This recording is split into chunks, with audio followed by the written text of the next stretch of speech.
Welcome to all of you. The topic of our e-lecture is hybrid vigor and inbreeding depression. Hybrid Uyghur या संकर ओज क्या होता है कि जो F1 जनरेशन का या हाइब्रिड का अपने पेरेंट से सुपीरियर होना हाइब्रिड वीगर कहलाता है। कि जब कभी किसी दो जेनेटिकली डिफरेंट होमोजाइगस इनब्रीड के बीच में कोई क्रॉस करवाया जाता है तो उससे जो प्रोजेनी प्राप्त होगी, जो हाइब्रिड प्राप्त होगा, वो हाइब्रिड जो है कैसा होगा, वो अपने पेरेंट्स की कंपैरिजन में जो है रोबस्ट होगा, विग्रस होगा, प्रोडक्टिव होगा और टॉलर होगा, यानी ज़्यादा जो है ओजपूर्ण होगा। और यह जो सुपीरियरिटी और जो इंक्रीज प्रोडक्टिविटी होती है अपने पेरेंट्स के ऊपर, वो क्या कहलाती है? हाइब्रिड वीगर कहलाती है। यानी जो है हाइब्रिड का अपने पेरेंट्स से सुपीरियर होना, क्या होना? सुपीरियर होना, वो हाइब्रिड वीगर कहलाता है। In other words, the superiority of F1 hybrids over both the parents in term of yield and some other characters is called heterosis और hybrid vigor। दोनों ही पेरेंट्स से कैरेक्टर्स के मामले में, यील्ड के मामले में सुपीरियर होना जो है वो क्या कहलाता है? हाइब्रिड वीगर कहलाता है। तो इस तरह से जो है हाइब्रिड वीगर जो है अपने एक सुपीरियर कैरेक्टर्स को शो करती है। और हेट्रोसिस को हम, जो हाइब्रिड वीगर को हम हेट्रोसिस भी कहते हैं। और हेट्रोसिस जो है ये टर्म्स किसके द्वारा दिया गया? Doctor G.S. सल के द्वारा दिया गया 1909 में। ये दो शब्दों से बना होता है। हेट्रोस मीन्स डिफरेंट और Oasis means condition, means different condition from parents, parents से जो है कुछ अलग स्थिति। और अगर सेल्फिंग और इनब्रीडिंग कंटिन्यू की जाए, यानी सेल्फ पॉलिनेशन, सेल्फ फर्टिलाइजेशन अगर इनमें कंटिन्यू किया जाए तो हाइब्रिड जो है उसका वीगर जो है डिक्रीज होगा, उसमें वीगर में लॉस होगा। और अगर आउटब्रीडिंग की जाए या क्रॉस पॉलिनेशन हो तो जो है वीगर इंक्रीज होगा। हाइब्रिड वीगर और हेट्रोसिस जो है एक दूसरे के सिनोनिम्स है, लेकिन पावेरी के अकॉर्डिंग हेट्रोसिस जो है दोनों ही कंडीशन के लिए जो है वो रेस्पॉन्सिबल है कि सुपीरियर कैरेक्टर्स और इन्फीरियर कैरेक्टर्स दोनों के लिए। क्योंकि हेट्रोसिस का मतलब ही है कि डिफरेंट स्टेज, और वो डिफरेंट स्टेज जो है, डिफरेंट कंडीशन जो है वो दोनों ही तरह की हो सकती है। कि उसमें जो है हाइब्रिड जो है विगरस भी हो सकता है और वीक भी हो सकता है। तो इसको जो है पोवेरी ने हेट्रोसिस को जो है ये कहा कि ये दो तरह की होती है। पोवेरी जो है positive heterosis and negative heterosis. Positive heterosis means vigour जो है हाइब्रिड जो है कैसा होगा? विगरस होगा। और नेगेटिव हेट्रोसिस का मतलब होगा कि हाइब्रिड जो है कैसा होगा? वीक होगा। सल ने जो है 1909 में एक कॉर्न पर एक्सपेरिमेंट किया और कॉमर्शियल कॉर्न जो है उसको प्रोड्यूस किया। और उन्होंने क्या है कि दो अलग अलग जेनेटिक डिफरेंट कॉर्न जो थे होमोजाइगस, उनके बीच में क्रॉस करवाया और F1 जनरेशन जो है प्राप्त की, जिसमें जो है वो काफ़ी विगरस जो हाइब्रिड था। उसके बाद इस F1 जनरेशन फिर उसमें उन्होंने जो है डबल क्रॉस करवाया, और डबल क्रॉस के बाद जो हाइब्रिड प्राप्त हुआ वो हाइब्रिड जो है F1 हाइब्रिड से भी काफ़ी सुपीरियर था। तो उन्होंने जो है इस तरह से एक कॉमर्शियल कॉर्न को जो है उन्होंने प्रोड्यूस किया। उसके बाद हम देखते हैं मैनिफेस्टेशन ऑफ हाइब्रिड वीगर। जो संकर ओज या हाइब्रिड वीगर है उसकी अभिव्यक्ति किस तरह से होती है? अभिव्यक्ति जो है हम परसेंटेज की फॉर्म में भी इसको एक्सप्रेस कर सकते हैं कि हाइब्रिड वीगर जो है F1 means hybrid first filial generation upon parent first and parent second upon 2 into 100। जो यहाँ पर इस फॉर्मूले के द्वारा जो है परसेंटेज फॉर्म में हाइब्रिड वीगर को मैनिफेस्टेड या उसको अभिव्यक्त किया जा सकता है। और हाइब्रिड वीगर एक्चुअली क्या होता है कि जो हेट्रोजाइगोट्स होता है उस हेट्रोजाइगस की मेटाबॉलिक एक्टिविटी जो है उसके इंक्रीज होने की वजह से होता है। यानी हेट्रोजाइगोट में मेटाबॉलिक एक्टिविटी इंक्रीज होती है, और मेटाबॉलिक एक्टिविटी जो है इंक्रीज होने से हाइब्रिड वीगर जो है वो बढ़ता है। और मैनिफेस्टेशन ऑफ हाइब्रिड वीगर, यानी हाइब्रिड वीगर का जो मैनिफेस्टेशन या जो अभिव्यक्ति है, जो उसका प्रभाव है, वो 3 तरीके से हो सकता है। 3 तरह से अपने आप को वो अभिव्यक्त कर पाता है। कौन से 3 तरीके हैं? पहला है क्वांटिटेटिव, दूसरा है बायोलॉजिकल एंड तीसरा फिजियोलॉजिकल। तो जो है क्वांटिटेटिव मैनिफेस्टेशन, क्वांटिटेटिव इफेक्ट, यानी इसका मतलब ये हुआ कि जो हाइब्रिड वीगर है अगर उसकी क्वांटिटी में अगर इंक्रीजिंग हो रही है, चेंज हो रहा है, वो बढ़ रही है, तो जो है वो अपने आप को इस फॉर्म में, क्वांटिटी फॉर्म में जो है मैनिफेस्टेड कर रहा है। तो क्वांटिटी इंक्रीज किस फॉर्म में हो सकती है? उसकी साइज़ में हो सकती है, उसके नंबर में हो सकती है, जैसे फ्लावर है, ब्रांच, लीफ, सीड, ये सब जो है उस इंक्रीज हो सकते हैं। इसके अलावा यील्ड में जो है उत्पादन में वृद्धि हो सकती है, जैसे फ्रूट की size, fruit size, seed, tuber, grains, ये सब इंक्रीज हो सकते हैं। इसके अलावा जो है क्वालिटी इंक्रीज होना, ये सब क्वांटिटेटिव इफेक्ट, क्वांटिटेटिव मैनिफेस्टेशन कहलाते हैं। इसके अलावा बायोलॉजिकल इफेक्ट अगर हम देखें तो बायोलॉजिकल इफेक्ट में दो बातें आती है। एक तो biological efficiency means reproductive capability जो है वो इंक्रीज होती है, और एक तो वाइबिलिटी इंक्रीज होती है, यानी सर्वाइवल एबिलिटी इंक्रीज होती है। और इसमें जो है हम एनिमल्स के अंदर देखें तो जैसे कि म्यूल है, वो जैक और मेयर का जो है हाइब्रिड है। हालांकि ये इसमें रिप्रोडक्टिव एबिलिटी तो नहीं है, लेकिन जो है स्ट्रेंथनेस एबिलिटी जो है वो काफ़ी है। तो ये जो है बायोलॉजिकल इफ़ेक्ट। और उसके बाद हम फिजियोलॉजिकल इफ़ेक्ट देखें तो फिजियोलॉजिकल इफ़ेक्ट जो हाइब्रिड वीगर होगा वो डिजीज़ और पेस्ट जो है उसके अगेंस्ट उसमें हाई रेजिस्टेंस होगी, ग्रेटर रेजिस्टेंस होगी। इसके अलावा जो है उसमें ग्रेटर फ्लावरिंग और मैच्योरिटी होगी, यानी वो जो है उसमें जो वो अर्लीनेस होगी उस जल्दी पकने वाली किस्में होगी। कौन सी? हाइब्रिड वीगर वाली। तो इस तरह से ये कुछ हाइब्रिड वीगर है जो अपने आप को क्वांटिटेटिव, बायोलॉजिकल और फिजियोलॉजिकल फॉर्म में जो है अपने आप को मैनिफेस्टेड कर पाते हैं, अभिव्यक्त कर पाते हैं। और उसके बाद हम देखते हैं हाइब्रिड वीगर के कारण क्या क्या है, किसकी वजह से हाइब्रिड वीगर होता है। तो इसके लिए दो कॉज है, genetic cause and physiological cause. तो सबसे पहले हम देखते हैं जेनेटिक कॉज। जेनेटिक कॉज में दो तरह की हाइपोथेसिस दी गई है, dominance hypothesis and over dominance hypothesis. तो सबसे पहले हम देखते हैं डोमिनेंस हाइपोथेसिस। डोमिनेंट हाइपोथेसिस जो है डेवनपोर्ट द्वारा प्रपोज की गई थी, और उसके बाद ब्रूश और कीबल एंड पेल्यू द्वारा जो इसको सजेस्ट किया गया, सपोर्ट किया गया था। और डोमिनेंस हाइपोथेसिस इस अवधारणा पर आधारित है कि F1 पीढ़ी यानी जो हाइब्रिड में वो सारे के सारे जो है जितने भी अनुकूल और डोमिनेंट कैरेक्टर, फेवरेबल और डोमिनेंट कैरेक्टर एक साथ इकट्ठे हो जाते हैं, और उसकी वजह से जो है हाइब्रिड का वीगर जो है इंक्रीज होता है। यानी डोमिनेंट कैरेक्टर्स की वजह से, डोमिनेंट जीन्स की वजह से जो कि फेवरेबल होते हैं, उनकी वजह से हाइब्रिड वीगर इंक्रीज होता है। और इस थ्योरी के अनुसार जो है जीन जो कि फेवरेबल होते हैं वो जो है कैसे होते हैं? डोमिनेट होते हैं। यानी वीगर के लिए जो फेवरेबल जीन होते हैं वो डोमिनेट होते हैं। Genes that are favourable for vigour are dominant, and genes that are harmful for the individuals और वीगर आर रिसेसिव। यानी जो हार्मफुल होंगे वो रिसेसिव होंगे, और जो फेवरेबल होंगे वो डोमिनेट होंगे। और डोमिनेंट जीन की वजह से रिसेसिव जीन जो है मास्क हो जाता है, हाइड हो जाता है, और वो अपने आप को एक्सप्रेस, अभिव्यक्त नहीं कर पाता है। तो इसकी वजह से क्या होता है कि डोमिनेंट जीन की वजह से, डोमिनेंट इफेक्ट की वजह से हाइब्रिड वीगर, उसका जो है हाइब्रिड का वीगर जो है वो इंक्रीज होता है। तो ये जो है एक एक्सपेरिमेंट, सपोज करो जो कोई डोमिनेंट जीन है A, B, C और D, जो कि जो है एक बेटर क्वालिटी या गुड यील्ड के लिए जो है फेवरेबल है।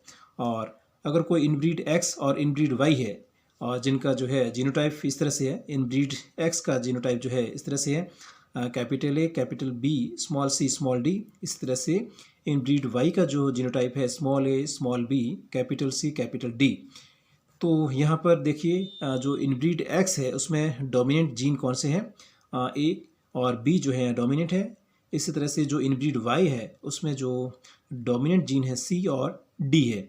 अब आप देखिए कि जो इससे इन दोनों के क्रॉस से जो है जो F1 हाइब्रिड बन रहा है वो उसमें A, B, C और D चारों ही जो है डोमिनेंट जीन है। तो इस तरह से इस डोमिनेंट जीन की वजह से जो रिसेसिव जीन का जो है हार्मफुल इफेक्ट मास्क हो जाता है, और ये जो है इस वीगर का जो है, इस हाइब्रिड का जो है वीगर इंक्रीज हो जाता है। ये इंक्रीज्ड जो है वीगर को एग्जिबिट करते हैं।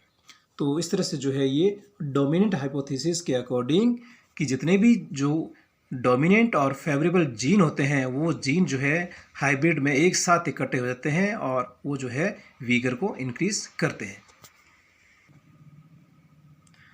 अब इस डोमिनेंस हाइपोथेसिस के अगेंस्ट कुछ ऑब्जेक्शन भी आए, कुछ तर्क भी दिए गए। पहला ऑब्जेक्शन ये था कि failure in the isolation of inbreeds as vigorous as hybrid, कि इस थ्योरी के अकॉर्डिंग हाइब्रिड वीगर में जो है जो भी हाइब्रिड का जो वीगर इंक्रीज होता है वो किसकी वजह से होता है, डोमिनेंस जीन की वजह से होता है। तो अगर ये अवधारणा सही है तो जितने भी इनब्रीड्स है, जो होमोजाइगस इनब्रीड्स है, उनको इसी तरह जो है उनको हम आइसोलेट कर सकते हैं जिनमें वीगरस जो है हाइब्रिड की तरह होना चाहिए। यानी हमें ऐसे इनब्रीड्स भी प्राप्त होने चाहिए, उनको भी आइसोलेट हम करना चाहिए जिसमें हाइब्रिड की तरह वीगरस हो। लेकिन ऐसे इनब्रीड्स जो है अभी तक प्राप्त नहीं हुए हैं, ऐसा संभव नहीं हो पाया है। तो फिर जो है जॉन्स ने जो है 1917 में इस जो है डोमिनेंस हाइपोथेसिस को थोड़ा सा मॉडिफाइड किया और उसको कहा था कि जो है dominance of linked gene hypothesis, dominance of linked gene hypothesis. इनके अनुसार क्या होता है कि जो भी फेवरेबल डोमिनेंट जीन और जो हार्मफुल रिसेसिव जीन्स होते हैं उनके बीच में एक लिंकेज पाई जाती है, linkage between dominant and recessive gene. इस लिंकेज की वजह से यह संभव नहीं है कि जो है ऐसे इस तरह के इनब्रीड्स आइसोलेट किए जाएं, इनब्रीड्स प्राप्त किए जाएं जिसमें सारे के सारे डोमिनेंट जीन हो। तो इस तरह से क्या होता है कि जो है हम इसको आइसोलेट नहीं कर सकते हैं। इसी कारण जो है ये इनब्रीड्स जो है आइसोलेट नहीं हो पाते हैं जिसमें हाइब्रिड के समान वीगरस हो। दूसरा है सिमेट्रिकल डिस्ट्रीब्यूशन इन F2। दूसरा ऑब्जेक्शन है सिमेट्रिकल डिस्ट्रीब्यूशन इन F2। यदि हाइब्रिड वीगर डोमिनेंट हाइपोथेसिस के अकॉर्डिंग होता है, यदि हाइब्रिड वीगर डोमिनेंट हाइपोथेसिस के अकॉर्डिंग होता है, अर्थात कि हाइब्रिड वीगर के लिए जो है या हाइब्रिड के लिए जो है डोमिनेंट कैरेक्टर रेस्पॉन्सिबल होते हैं, तब क्या होगा कि F2 डिस्ट्रीब्यूशन मीन्स जो है डोमिनेंट और रिसेसिव कैरेक्टर्स का डिस्ट्रीब्यूशन F2 जनरेशन में। तो उनके बीच में जो F2 डिस्ट्रीब्यूशन होगा वो कैसा होना चाहिए, एसिमेट्रिकल होना चाहिए, क्योंकि हम जानते हैं कि उसमें जो डोमिनेंट और रिसेसिव का जो रेशो रहता है वो 3:1 रहता है। तो फिर ये जो F2 डिस्ट्रीब्यूशन होगा वो स्लांटिंग होना चाहिए या फिर एसिमेट्रिकल होना चाहिए। लेकिन ये जो डिस्ट्रीब्यूशन होता है F2 डिस्ट्रीब्यूशन एसिमेट्रिकल नहीं होकर के या स्क्यूड नहीं होकर के बल्कि सिमेट्रिकल रहता है। तो ये ऑब्जेक्शन जो है इसमें दिया गया और फिर इस ऑब्जेक्शन को जो है कॉलिंस द्वारा रिमूव किया गया, कॉलिंस 1921। उनके अनुसार जितने भी कैरेक्टर्स या ट्रेट्स होते हैं वो किसके द्वारा गवर्न होते हैं, बहुत सारे जीन्स के द्वारा गवर्न होते हैं, यानी पॉलीजेनिक फॉर्म में रहते हैं, पॉलीजेनिक फॉर्म में रहते हैं। और उसकी वजह से क्या होता है कि ये जो है बहुत सारी जो है वेरिएशंस को एग्जिबिट करते हैं और इसमें बहुत सारी विभिन्नताओं को जो है इसमें एग्जिबिट करते हैं। और उस वेरिएशंस की वजह से क्या होता है कि F2 डिस्ट्रीब्यूशन जो है इस सिमेट्रिकल के नहीं होकर के और सिमेट्रिकल रहता है। तो ये ऑब्जेक्शन जो है दूसरा ऑब्जेक्शन कॉलिंस द्वारा दूर किया गया। तो ये थी डोमिनेंस हाइपोथेसिस। और उसके बाद सेकंड जो जेनेटिक कोर्स था वो है ओवर डोमिनेंस हाइपोथेसिस। और ये जो है सल और ईस्ट द्वारा 1903 और 1908 में जो है इंडिपेंडेंटली स्वतंत्र रूप से दी गई। और इस थ्योरी के अनुसार जो हेट्रोजाइगोट्स होते हैं, हेट्रोजाइगस जो होते हैं वो होमोजाइगस पर सुपीरियर होते हैं। इसी वजह से जो है हाइब्रिड वीगर होता है, हाइब्रिड वीगरस होता है, उसका तेज या ओज बढ़ता है। यानी इसका कारण ये है कि हेट्रोजाइगोस में जो दो कॉन्ट्रास्टिंग एलील्स पाए जाते हैं, क्या पाए जाते हैं, दो कॉन्ट्रास्टिंग एलील्स किसके अंदर, हेट्रोजाइगोस के अंदर दो कॉन्ट्रास्टिंग एलील जैसे A1 और A2 है, जबकि होमोजाइगस के अंदर सिमिलर एलील पाए जाते हैं जैसे A1 और उसकी वजह से क्या होता है कि इस कॉन्ट्रास्टिंग कैरेक्टर्स की वजह से क्या होता है कि ये दोनों एलील्स जो है डिफरेंट इफेक्ट उत्पन्न करते हैं। और इस डिफरेंट इफेक्ट जो है ये क्या होता है किसी भी प्लांट्स के लिए ज़्यादा फेवरेबल होता है बजाय कि होमोजाइगस की वजह से, होमोजाइगस के, क्योंकि होमोजाइगस के अंदर सिमिलर टाइप के जैसे अगर कोई एलील्स होंगे A1 होगा या फिर A2 होगा, A1 A2 नहीं होगा, डिफरेंट या कॉन्ट्रास्टिंग एलील्स नहीं होंगे। और कॉन्ट्रास्टिंग एलील्स जो है वो डिफरेंट इफेक्ट कोज करता है और डिफरेंट इफेक्ट जो होता है वो प्लांट्स के लिए फेवरेबल होता है और वो हाइब्रिड कोज करता है। तो इस तरह से जो है ये हेट्रोजाइगोट्स का होमोजाइगोट्स के ऊपर जो है सुपीरियरिटी जो है शो करना क्या कहलाता है, over dominance. phenomenon of heterozygoty being superior to the homozygoty is termed over dominance। तो इस तरह से जो है ये ओवर डोमिनेंस हाइपोथेसिस।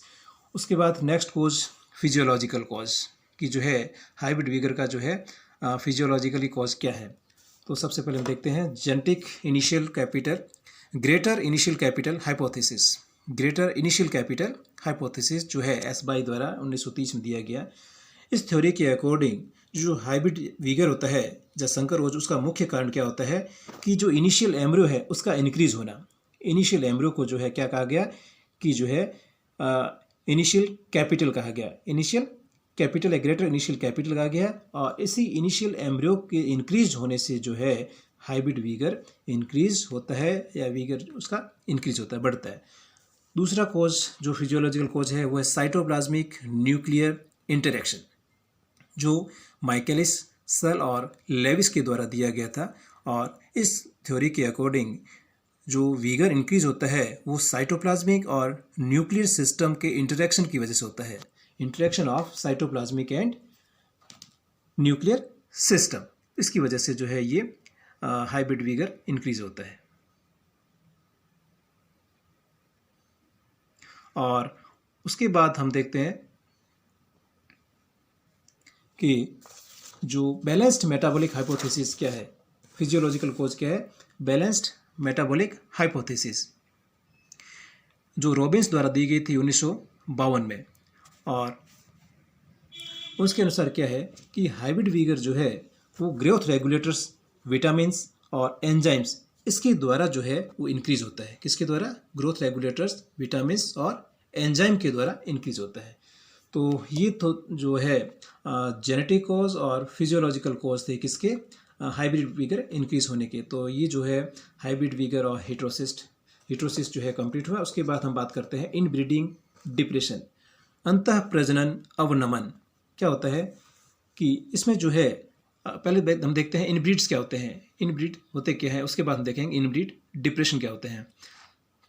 जो क्लोज रिलेटेड जो इंडिविजुअल्स होते हैं, जो एक दूसरे से संबंधित होते हैं, उनके बीच में अगर कोई क्रॉस करवाया जाता है तो उस क्रॉस को हम कहते हैं इनब्रीडिंग। क्या कहते हैं? Inbreeding. Crossing between closely related individuals is known as inbreeding.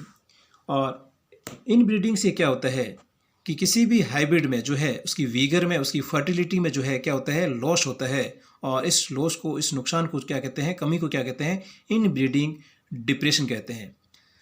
और ये इनब्रीडिंग डिप्रेशन जो है किसका, जो हाइब्रिड वीगर या हेटेरोसिस का ठीक उल्टा, कि उसमें जो वीगर इंक्रीज होता है और इसमें जो है वीगर, इनब्रीडिंग डिप्रेशन में वीगर का लॉस होता है। और इनब्रीडिंग डिप्रेशन के इफेक्ट हम देखते हैं। और इसमें क्या होता है कि होमोजाइगोसिटी इंक्रीज होती है, और होमोजाइगोसिटी इंक्रीज होती है, और होमोजाइगोसिटी इंक्रीज होने की वजह से यहाँ पर वेरिएशन भी कम होगी। दूसरा इसमें क्या है कि लीथल जीन की अपीयरेंस, लीथल जीन प्रकट हो जाते हैं इनब्रीडिंग की वजह से, क्योंकि हम जानते हैं कि हेटेरोजाइगस कंडीशन के अंदर डोमिनेंट और रिसेसिव दोनों तरह के जीन होते हैं, और रिसेसिव जीन जो है डोमिनेंट की वजह से हाइट रहते हैं, मास्क रहते हैं। लेकिन जैसे हेटेरोजाइगोसिटी, होमोजाइगोसिटी इंक्रीज होगी, तब क्या होता है कि ये लीथल जीन अपने आप को एक्सप्रेस करने लगते हैं, अपने आप को प्रकट करने लगते हैं, और जो है उस क्रॉप प्लांट्स को या फिर जो है स्पीसीज़ को जो है वो अनडिज़ायरेबल या उसमें अनडिज़ायरेबल कैरेक्टर्स आ जाते हैं। और फिर उसके बात करते हैं कि रिडक्शन इन वीगर, कि जो वीगर में भी रिडक्शन होता है, वीगर में कमी रहती है, किसकी वजह से? सेल्फिंग और इनब्रीडिंग की वजह से, इनब्रीडिंग डिप्रेशन की वजह से। और इसके अलावा जो है रिप्रोडक्टिव एबिलिटी जो है वो भी कमी, उसमें भी कमी आती है, और जो है यील्ड में भी कमी आती है। तो reduction in yield, reduction in reproductivity and reduction in vigour, ये सारे जो है इफेक्ट किसके हैं? इनब्रीडिंग डिप्रेशन के इफेक्ट है। उसके बाद हम देखते हैं डिग्री ऑफ इनब्रीडिंग डिप्रेशन, किस लेवल की जो है इनब्रीडिंग डिप्रेशन पाई जाती है। तो ये अलग अलग तरह की है, high degree, moderate degree, low degree and no degree. तो हाई इनब्रीडिंग डिप्रेशन क्या होता है कि इसमें जो है बहुत सारे डिप्रेशंस और जो है इसके अंदर होते हैं, बहुत सारे अवनमन होते हैं, और इसकी वजह से क्या होता है कि लीथल जीन इफेक्ट जो है, अपने लीथल जीन अपने आप को जो है अपीयर करते हैं, प्रकट करते हैं, और ये फिर जो है 2 या 3 जनरेशन्स के बाद में ये लाइन जो है ख़त्म हो जाती है। और इस तरह के जो हाई इनब्रीड डिप्रेशन जो है वो कैरेट में, ल्यूशंस में, उसमें पाए जाते हैं। और सेकंड जो है मॉडरेट इनब्रीडिंग डिप्रेशन, ये क्या होता है कि इसमें भी लीथल जीन होते हैं, लेकिन ये फिर भी जो है अपने आप को सर्वाइव कर रखते हैं, मेंटेन बनाए रखते हैं। 2 या 3 जनरेशन के बाद में ये लाइन जो है हटती नहीं है, रिमूव नहीं होती है। और इसके एग्जांपल मेज़, बाजरा, जवार, ये जो है मॉडरेट इनब्रीडिंग डिप्रेशन में आते हैं। और तीसरी कैटेगरी है इनब्रीडिंग डिप्रेशन की, वो है लो इनब्रीडिंग डिप्रेशन। इसमें क्या होता है कि जो है बहुत ही स्मॉल लेवल पर बहुत ही कम मात्रा में जो है इनब्रीडिंग डिप्रेशन पाया जाता है, ऑब्जर्व किया जाता है। जैसे कुकर बीट्स जो है उसमें और सनफ्लावर उसके अंदर काफ़ी कम मात्रा में इनब्रीडिंग डिप्रेशन जो है नज़र आता है। और फिर लास्ट जो है डिग्री है नो इनब्रीडिंग डिप्रेशन, कि यहाँ पर जो ऐसी जो क्रॉप्स होती है उनमें ऐसे हाइब्रिड्स में जो है किसी भी तरह का इनब्रीडिंग डिप्रेशन नहीं पाया जाता है। और ये सेल्फ पॉलिनेटेड जो क्रॉप्स होती है उसमें ये इनब्रीडिंग डिप्रेशन शो नहीं करते हैं, क्योंकि इसमें जो है ऐसी स्पीसीज़ में होमोजाइगस बैलेंस पाया जाता है, ये होमोजाइगस बैलेंस क्रिएट करते हैं। तो ये इनब्रीडिंग डिप्रेशन हुआ और हेटेरोसिस और इनब्रीडिंग डिप्रेशन हमारा टॉपिक कंप्लीट हुआ। Thank you for watching this video.